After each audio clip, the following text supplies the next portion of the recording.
Ay, hello guys! Eto na po tayo sa namang panibagong production vlog ng FPS Media PH. So ngayon po, as usual po, ine-edit ko na po yung ating pang-anim na travel vlog sa Tibat. So abangan niyo po yung next vlog po natin, okay?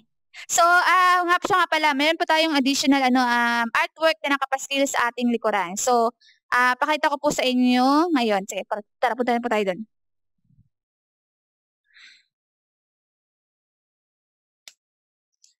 Okay, so nandito po tayo sa sa mga artwork na pinasa po ng ating mga followers. Maraming salamat po sa inyong patuloy na support.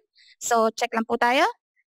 Ito na po yung ating siyempre as usual yung mga artwork nila Reginald San at ni Raiji sa aking likuran. Tapos, ito po ang ating pangatlo yung sa likod ko.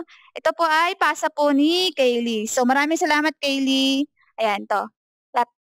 Maraming salamat sa iyong artwork na binigay para sa as support sa ating sa inyong VTuber, Senyuy. So maraming salamat guys. Yun, so abangan niyo ating kasunod na travel vlog sa Tibat. Maraming salamat po sa inyong patuloy na support. Huwag niyo po kalimutang mag-subscribe po sa ating YouTube, youtube.com/fpsmediaph. So maraming salamat guys. Kita-kita po later. Bye-bye!